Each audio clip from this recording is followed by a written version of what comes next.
welcome to another episode of Talking Insights. With this episode, we have Paul Neto. Welcome. We're happy to have you here. How are you doing? Very good, very good. Thanks for having me. Looking forward to it. Yeah, excellent. It's not freezing too much in Toronto area. No, our winters are mild, so it's not so bad. That's okay. That's all right.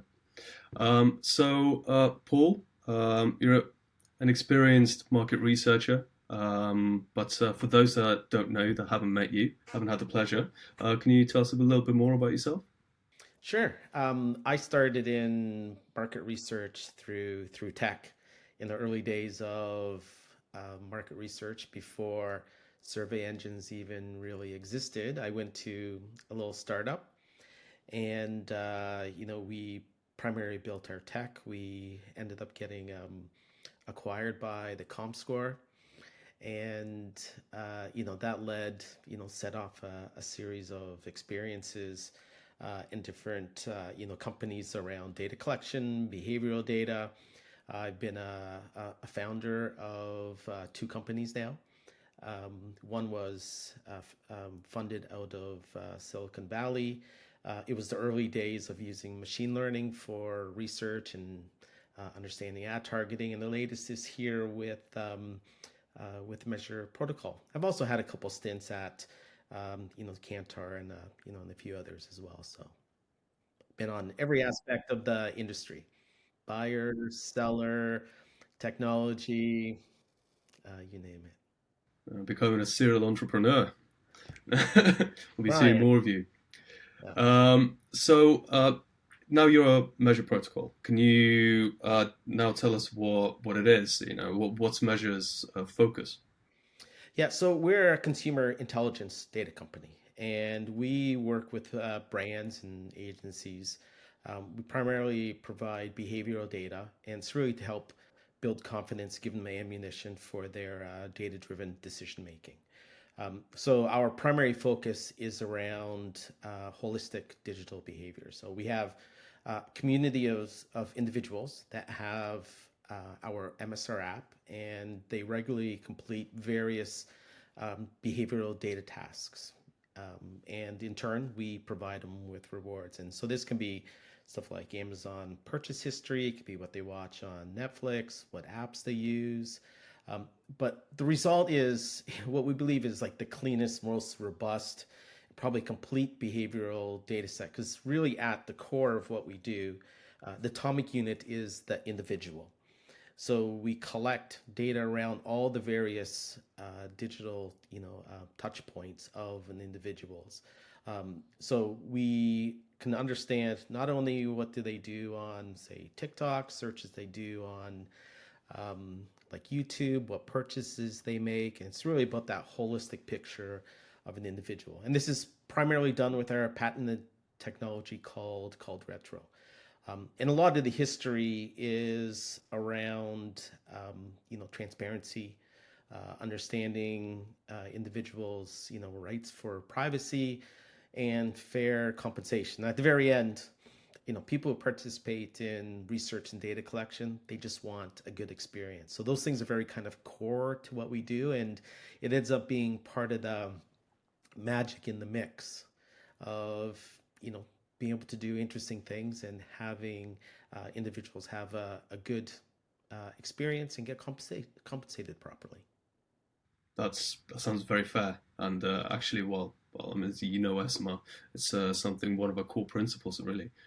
So with that, like you're speaking quite holistically about the individual, but if we zoom out even more, how would you say the consumer data landscape has been evolving? So in regards to like what role does the first party, zero party, and like permission data play in understanding consumer behavior? So what would you say on that? Yeah, look, we're definitely moving towards an era where data is all permissioned. The level of transparency and permission and privacy is going to be very different than it has been in the past. And, we've been hearing about things like zero party for a few years now, but there are some critical things that are happening and they're changing the industry. One is you have players like Apple who are making big bets on privacy. So metering on iOS is effectively dead. It's effectively gone. And so it really creates a challenge. There's a black hole around data that's iOS based. Now, to be transparent, that's probably one of our strengths is around iOS data and a lot of our activities around that. You also see Google and others deprecating the cookie. There's this, death of the cookie and what's it going to do for, many, many industries.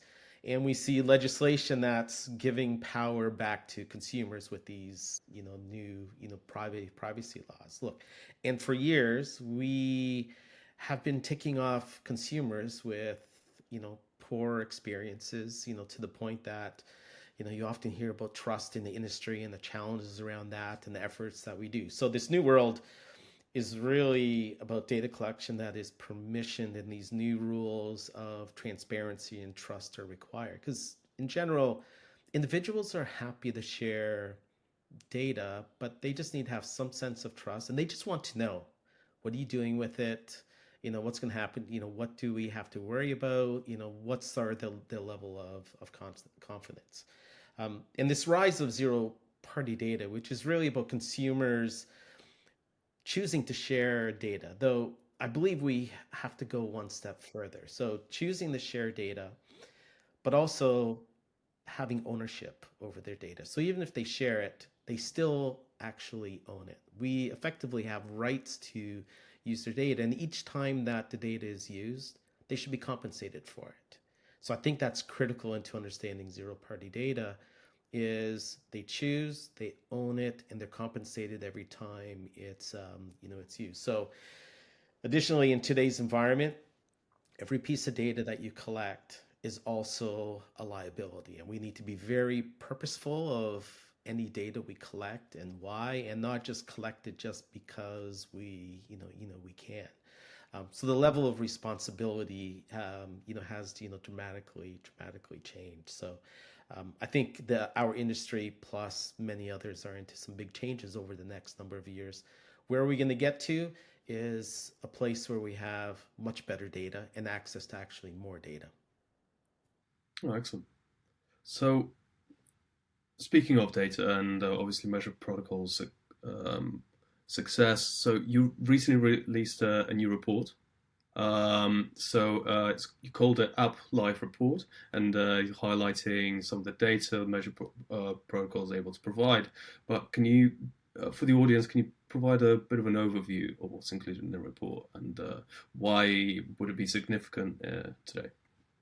Yes. So, one of the challenges of being a data company is, how do you illustrate, the data that you have, or, how do you, talk and have conversations about interesting things? So, one of our initiatives is this App Life report, which we take select windows of time and build some data sets and just share some stuff that we find interesting. So it gets published right at this point, twice a year, and we focus on a few key areas. We're very keen around engagement. So often, you'll hear a certain app has had 1 billion downloads. Well, does that mean, or why does it matter?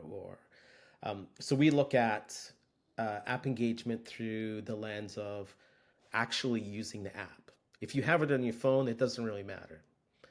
We do see that about 40, people use about 40 different apps on a weekly basis. So we want to know how much time they're actually using it.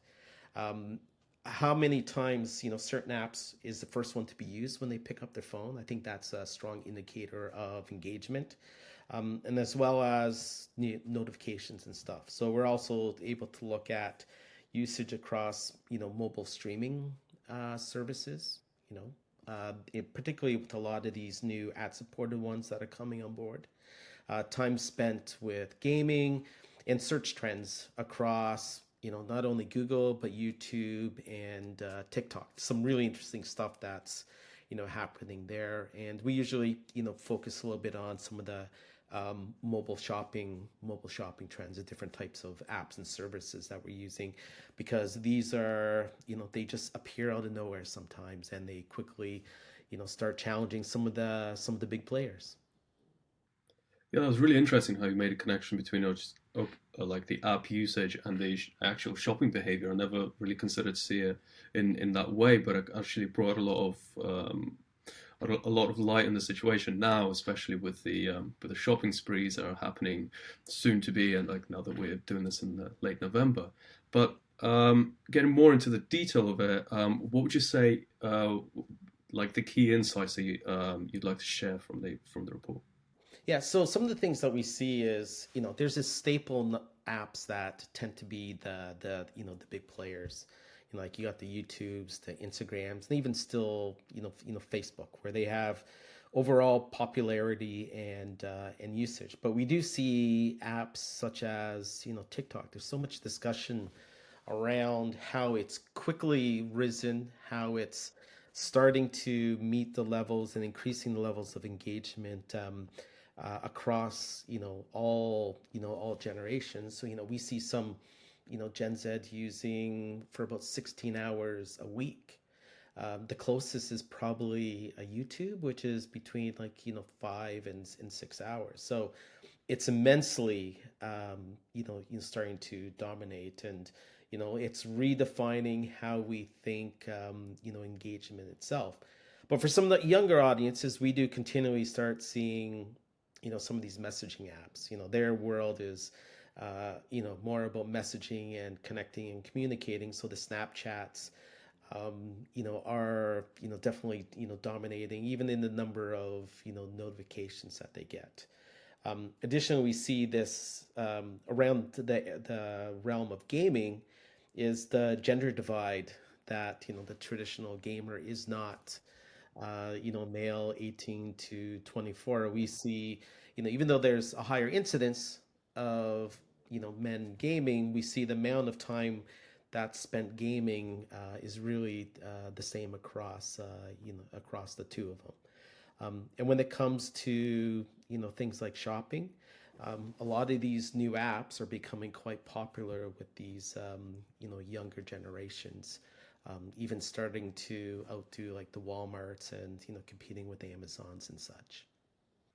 Well, it was quite interesting to actually see that female gamers are really coming up, and it's coming from when I was a youngling playing locking myself in the room. It was mainly with the guys, but trying to get my female friends to kind of join in and be interested. And obviously, I think Call of Duty is incredibly popular. It's Yes. amazing. It's I mean it's And, a game for all. and even when we think of like streaming services, one of the key competitors for streaming service is actually gaming.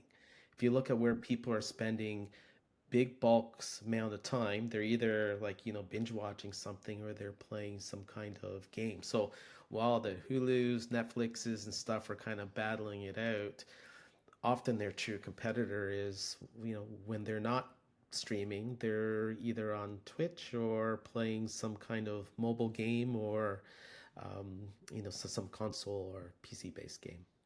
Absolutely, and not to digress a little bit further, but it's with the Xbox Game Pass, I think, which is now essentially a live streaming service for games. It's incredible achievement and really impressive step that Microsoft took. But going back into the insight aspect, before I get too many flashbacks of being a fun little kid, it's can you discuss the methodology that you used in creating this for our methodology fans out there with us?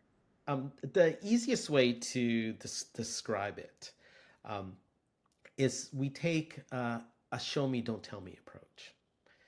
So, if we were to ask you, well, what did you spend on Amazon last month? Could you actually tell me? Probably be pretty difficult. Nevertheless, what did you watch on, YouTube or something like that? So what we'll ask them, and part of our technology is this screen detection. We'll ask somebody, okay, open up your Amazon app, go to your history and scroll through it. And part of our technology will detect the content. It'll summarize it and then present to the user This is data that we've collected. Are you okay sharing it with us under these terms and for these amount? If they say yes, then we get it, and the systems in the background will aggregate and collate all this data. So we're being, there's no passive metering happening here. We're being very upfront of what we're looking for. This is how you access it, and this is what you're sharing with this. So that's one part of the technology. We can get them to do all kinds of different behavioral tasks. Share this, upload this. It's so instead of doing, somebody may get 20 cents for a 20-minute survey. We can pay up to $1.50, say, for a 2-minute task.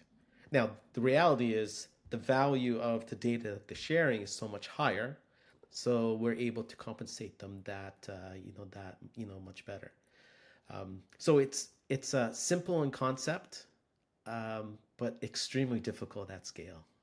Um, but we love trying to tackle difficult problems. Oh. So there's yeah, there's people getting paid to scroll through TikTok, and which is impressive. It's a new career move that I haven't considered yet, but we'll see how the inflation hits. So speaking of TikTok, there's obviously you mentioned a lot of the interesting findings there. What were the main findings like about TikTok and its influence, its popularity, but really how it's impacting the generations? So you've got the Gen X, Y, and the millennial split.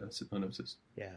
So one wild bit is um, Gen Z are, almost about 5,400 videos that they're consuming on a monthly basis.